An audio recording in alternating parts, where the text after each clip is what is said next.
We all love to watch mimicry, isn't it?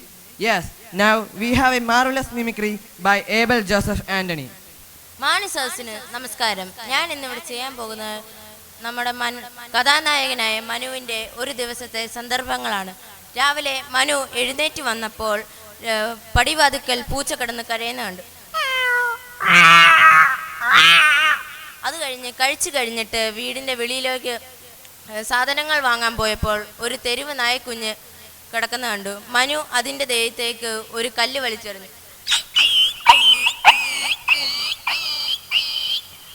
അടുത്തതായി അത് കഴിഞ്ഞിട്ട് മനു തിരിഞ്ഞു നോക്കിയപ്പോൾ ഒരു പട്ടി അതിൻ്റെ അമ്മ കിടന്ന് കുരയ്ക്കുന്നുണ്ട്. അത് കഴിഞ്ഞ് വെളിയിലേക്ക് പോയപ്പോൾ ഒരു ബൈക്കിൻ്റെ പുറകെ കയറി പോകുന്നുണ്ട്.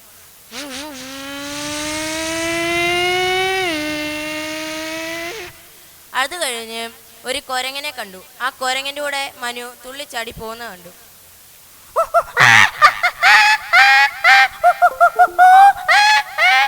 അത് കഴിഞ്ഞ് ഒരു കല്യാണ മണ്ഡപം കണ്ടു. മണ്ഡപത്തിൽ കച്ചേരി നടന്നുകൊണ്ടിരിക്കുകയാണ്.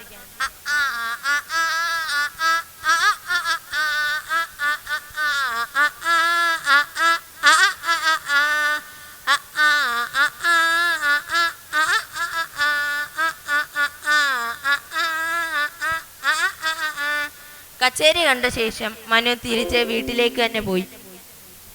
Get ready to dive into a world of laughter as we bring you a fun-filled mono-act session. Sit back, relax, and let your imaginations run. I welcome Charlotte Anthony for a beautiful performance. മാന്യ സദസ്സിന് നമസ്കാരം. ഇപ്പോൾ സമൂഹത്തിൽ നടന്നുകൊണ്ടിരിക്കുന്ന ഒരു സാമൂഹ്യ വിപത്തിനെ ആസ്പദമാക്കിയുള്ള ഈ ഗാപനയമാണ് ഞാൻ നിങ്ങൾക്ക് മുൻപിൽ കാഴ്ചവെക്കാൻ പോകുന്നത്. അന്നരക്കണ്ണാപ്പൂവാള അങ്ങോട്ടും ഇങ്ങോട്ടും ചാടല്ലേ, കാലന്ന് തെട്ടിയാലയ്യോ പോയി അന്നരക്കണ്ണാപ്പൂവാള. സർലേ എടി സർലേ, അയ്യോ എന്താ മനുഷ്യ, രാവിലെ അങ്ങ് തുടങ്ങും. നിങ്ങളിത് കേൾക്കണം. KCB ഉദ്യോഗസ്ഥന. ബില്ലടച്ചവരുടെയും അടയ്ക്കാത്തവരുടെയും ഒക്കെ വീട്ടിൽ കയറി ഫ്യൂസ് ഊരിട്ട് പോരും. എന്നിട്ട് ഇതിനൊക്കെ സമാധാനം പറയേണ്ടത് ആരാ? വീട്ടിലിരിക്കുന്ന ഈ ഞാൻ. +2 പഠിക്കുന്ന ചെറുക്കന് ഫീസ് അടയ്ക്കണം എന്ന് പറഞ്ഞിട്ട് നാളെ എത്രയായി? വല്ല ബോധവുമുണ്ടോ? അയണെണ്ണ ഇന്ന് കൊണ്ടുവന്നിട്ടുണ്ടല്ലോ, ഇന്നാ പിടിച്ചോ. ഇതേ കരണ്ടിക്കുത്തുന്ന ഫ്യൂസാ. ഞാൻ ചോദിച്ചേ ഫീസാ. ആ ചെറുക്കന് ബൈക്ക് വേണം എന്ന് പറഞ്ഞ് ഭയങ്കര ബഹളമാ. പുതിയ ബൈക്ക് ഇറങ്ങിയിട്ടുണ്ടെന്നേ, MDMA 10,000 രൂപയുള്ള നാ മോൻ പറഞ്ഞു. 10,000 ഉള്ളു?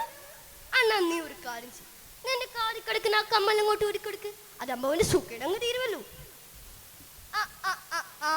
അത് കൊള്ളാം.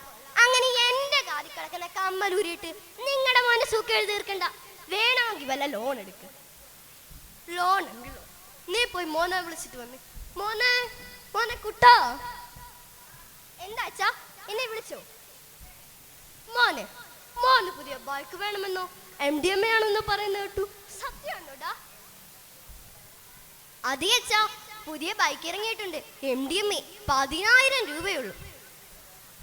ബൈക്ക് നല്ലത് നോക്കി വാങ്ങിച്ചാൽ അവസാനം റോഡിൽ കിടക്കുന്ന കള്ളു കേട്ടു. ഓക്കെ അച്ഛാ.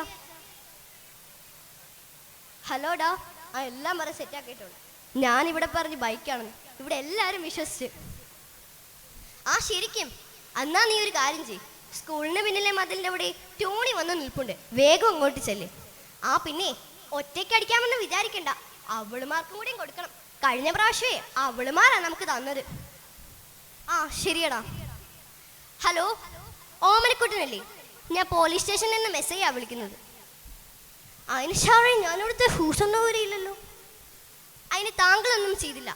താങ്കളുടെ മോനല്ലേ കാർത്തിക്, അതിനോട് MDMA ആയിട്ട് കസ്റ്റഡിയിലുണ്ട്, വേഗം വരണം. ഹലോ ഷാറേ. ഹലോ മെമ്പറേ, ബൈക്ക് വാങ്ങിക്കാൻ പോയി എൻ്റെ കൊച്ചിനെ പോലീസ് നോക്കി. ഹലോ മെമ്പറേ. വേണുവെട്ടാ, ഞാൻ പറഞ്ഞില്ലേ ചെറിയൊരു കയ്യബദ്ധം. വീടെഴുതി പോകേണ്ടതിന് കക്കൂസ് എഴുതി പോയി. ചീത്ത പറയില്ലേ. ശരി വേണുവെട്ടാ. എന്താ ഓമനക്കുട്ടാ പ്രശ്നം? എന്ത് പറ്റി? മെമ്പറേ, MDMA ബൈക്ക് വാങ്ങിക്കാൻ പോയ എന്റെ കൊച്ചിനെ പോലീസോ? എന്താ ഓമനിക്കുട്ടായി പറയുന്നത്? MDMA ബൈക്കാണെന്നോ? അത് കഞ്ചാവ് പോലത്തെ ഒരു മയക്കുമരുന്നാണ്.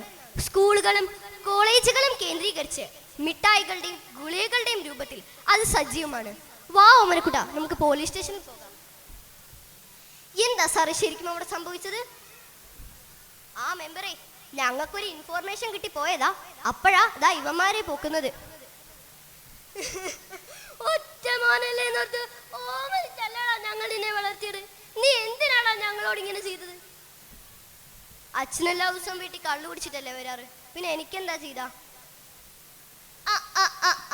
അത് കൊള്ളാം. അച്ഛൻ ഇങ്ങനാ, പിന്നെ മോൻ എങ്ങനെ നന്നാവും? നമുക്ക് പിന്നെ ഡി അഡിക്ഷൻ സെന്ററിൽ കൊണ്ടുപോകാം. സ്റ്റാർട്ടിംഗ് സ്റ്റേജ് ആയതുകൊണ്ട് കുഴപ്പമൊന്നും ഉണ്ടാകുകയില്ല. കേട്ടില്ലേ സരളി, കരയേണ്ട കാര്യമൊന്നുമില്ല. ഞങ്ങളെ പോലുള്ള സാമൂഹ്യ പ്രവർത്തകരുടെയും പോലീസുകാരുടെയും ആശുപത്രി ജീവനക്കാരുടെയും സഹായം കൊണ്ട് നമുക്കിവനെ നന്നാക്കാവുന്നതേ ഉള്ളൂ. സോഷ്യൽ മീഡിയയിൽ നിന്നും മാതാപിതാക്കളിൽ നിന്നും കൂട്ടുകാരിൽ നിന്നും പ്രചോദനം ഉൾക്കൊണ്ട് ഒത്തിരി കുട്ടികളുടെ ഭാവി തകർന്നുകൊണ്ടിരിക്കുകയാണ്. ഇതിനെതിരെ നമുക്ക് ഒറ്റക്കെട്ടായി നിന്ന് പോരാടാം. Say no to drugs. നന്ദി, നമസ്കാരം, ജയ് ഹിന്ദ്.